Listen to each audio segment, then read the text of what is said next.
မင်္ဂလာပါခင်ဗျာကျွန်တော်နာမည်နိုင်လင်းထုံးပါကျွန်တော်ကဒီနေ့သင်ခန်းစာလေးမှာဆိုရင် Microsoft Word ထဲမှာစာတွေရေးတဲ့အခါမှာစာတွေကိုကျွန်တော်တို့ဘယ်ညာညီအောင်ဘယ်လိုညှိရမလဲဆိုပြီးတော့ကျွန်တော်တို့မိထားတဲ့သင်တန်းသားလေးတွေတွေ့ရပါတယ်ဒါကြောင့်ကျွန်တော်ကဒီသင်ခန်းစာလေးမှာဆိုရင် Microsoft Word ထဲမှာစာတွေရေးတဲ့အခါမှာစာတွေကိုဘယ်ညာညီအောင်ကျွန်တော်တို့ညှိလို့ရတဲ့နီလန်လေးကိုကျွန်တော်ကဒီသင်ခန်းစာလေးမှာလက်တွေ့သင်ပြပေးသွားမှာဖြစ်ပါတယ်ကျွန်တော်တို့ Microsoft Word နဲ့စာတွေရေးတဲ့အခါမှာစာတွေရေးရတာတော့ကျွန်တော်တို့ကဖုန်းလက်ကွက်လေးတွေကျွန်တော်တို့ရတယ်ဆိုရင်စာရေးရေးရတာတော့လွယ်ကူတယ်ပေါ့နော်ဒါမဲ့ကျွန်တော်တို့ကစာတွေကိုဘယ်ညာညီအောင်ပြန်ပြီးတော့တသက်ရရလေးဖြစ်အောင်ပြန်စီတဲ့အခါမှာကျွန်တော်တို့တော်တော်တိုင်ပတ်ကြတာကိုတွေ့ရပါတယ်ဒါကြောင့်ကျွန်တော်ကဒီသင်ခန်းစာလေးမှာလက်တွေ့ပြုလုပ်ပြပေးသွားမှာဖြစ်ပါတယ်ဒါလေးကိုကျွန်တော်ကနမူနာအနေနဲ့လုပ်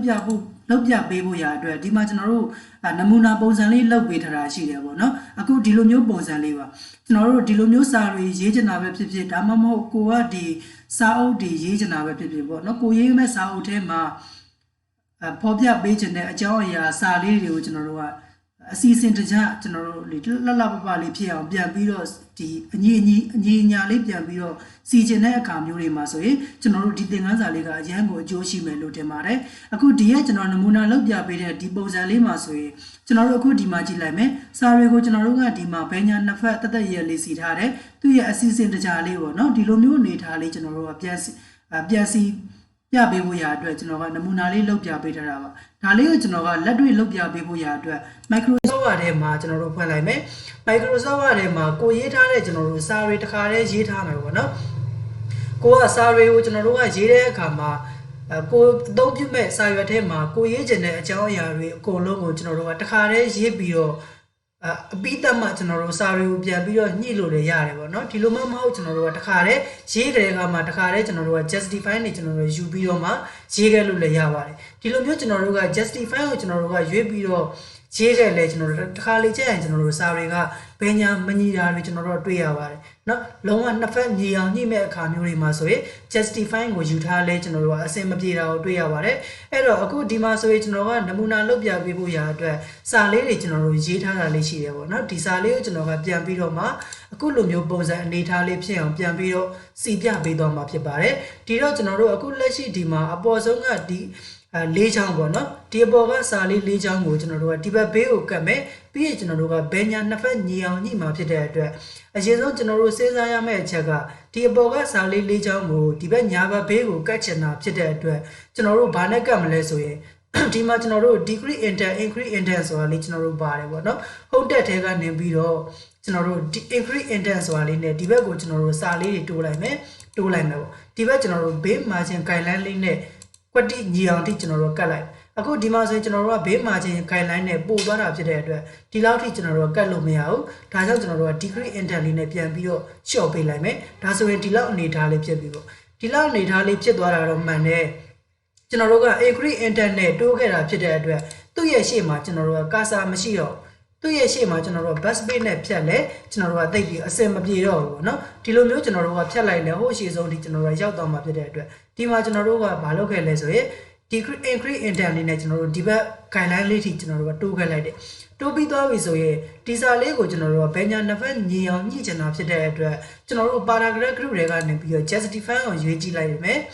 justify ကိုရွေးကြည့်လိုက်တဲ့အခါမှာဆိုရင်လည်းသူကကျွန်တော်တို့စာတွေကဘယ်ညာနှစ်ဖက်ကျွန်တော်တို့မညီနေတာကိုတွေ့ရပါတယ်ဒီလိုမျိုးအခါမျိုးတွေမှာကျွန်တော်တို့ကဘာလုပ်ပေးရလဲဆိုရင်ဒီရဲ့ကျွန်တော်တို့ home tab ထဲမှာပါတဲ့ paragraph group တွေက justify နဲ့ကျွန်တော်တို့အစင်မပြေတော့အဲ့တော့ကျွန်တော်တို့ကဘယ်ညာနှစ်ဖက်ညီအောင်ကျွန်တော်တို့က for justify လုပ်ပေးရမယ် Microsoft Word ထဲမှာကျွန်တော်တို့က for justify လုပ်ချင်တယ်ဆိုရင်တော့ control ရဲ့ရှေ့ရဲ့ J ကိုတွဲပြီးတော့နှိပ်ပေးရမယ်ပေါ့နော်အခုကျွန်တော်တို့ကိုပြုလုပ်မဲ့ကိုဘယ်ညာနှစ်ဖက်ညီချင်တဲ့စာလေးတွေကိုကျွန်တော်တို့ကဆက်လက်ပေးထားရမယ်ပြီးရင်ကျွန်တော်တို့က for justify ပြုလုပ်မှာဖြစ်တဲ့အတွက် keyboard ကနေပြီးတော့ control ရဲ့ရှေ့ရဲ့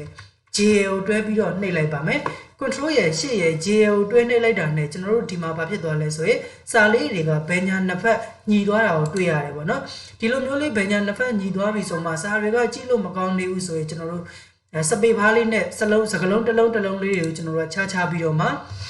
ှပြန်ပြီးတော့အစီအစဉ်တခြားပြန်ပြီးတော့စီးလို့ရတယ်ပေါ့နော်အခုလောလောဆယ်တော့ကျွန်တော်တို့ဒီမှာဒီပုံစံတိုင်းလေးကြည့်လို့ကောင်းသွားပြီဖြစ်တဲ့အတွက်ကျွန်တော်ဘာမှထပ်ပြီးတော့မပြင်တော့ဘူးအခုလိုမျိုးပုံစံအတိုင်းလေးပဲကျွန်တော်တို့ထားလိုက်မယ်ပေါ့ ပြီးရင်နောက်တစ်ခုကျွန်တော်တို့ဒီဘက်မှာဘလို့ထပ်စီထားသေးလဲဆိုရင်ဒါဆိုကျွန်တော်တို့ကဒီအပေါ်ပိုင်းလေးပြီးသွားပြီပေါ့နော်ဒီအပေါ်ပိုင်းလေးပြီးသွားပြီဒါဆိုရင်ကျွန်တော်တို့ဒီမှာဒီအောက်ကစာလေး၃ချောင်းကိုလည်းကျွန်တော်တို့အခုလိုမျိုးပုံစံလေးထပ်ပြီးတော့စီမယ်ဒါကြောင့် Microsoft Word ထဲမှာပြန်ပြီးတော့လာပါမယ်ပြီးရင်ဒီစာလေး၃ချောင်းကို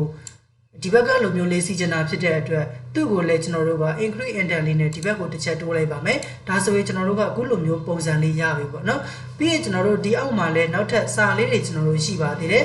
ဒီအောက်ကကျွန်တော်တို့စာတွေကိုလည်းကျွန်တော်တို့ဒီတဲ့အတိုင်းပဲကျွန်တော်တို့ဘယ်ညာနှစ်ဖက်ညီအောင်ညှိချင်တာဖြစ်တဲ့အတွက်ကျွန်တော်တို့ဘာလုပ်ပေးရမလဲ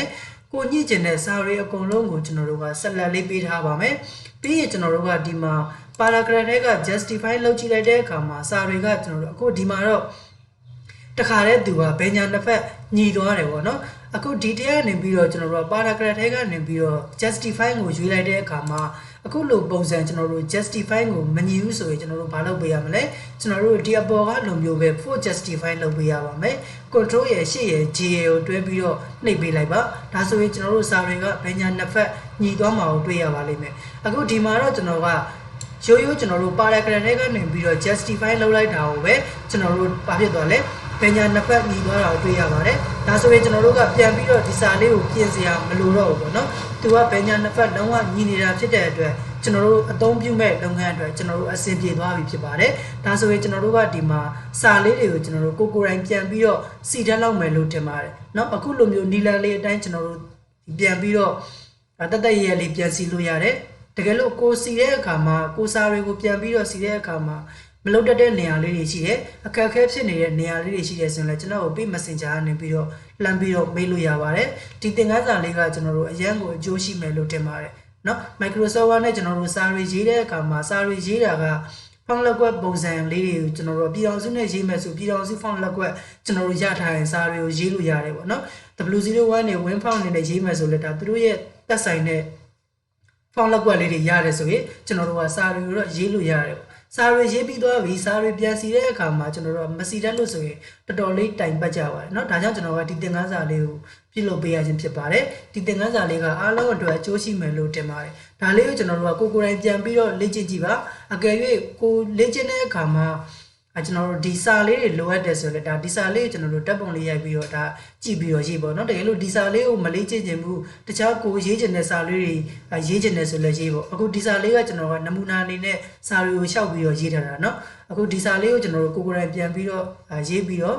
လေ့ကျင့်လို့လည်းရပါတယ်အခုဒါဆိုတော့ကျွန်တော်ဒီသင်ခန်းစာလေးကိုဒီမှာပဲရှင်းနာလိုက်ပါမယ်တကယ်လို့ကိုလေ့ကျင့်ပြီးသွားပြီကိုလည်းအမှန်တကယ်ပြုလုပ်တတ်သွားပြီဆိုရင်တော့ဒီသင်ခန်းစာရဲ့ comment လေးမှာ DON တန်းဆိုပြီးတော့မှရေးခဲ့ပေးပါအောင်ခင်ဗျာဒါမှကျွန်တော်ကဒီဘယ်သူကတော့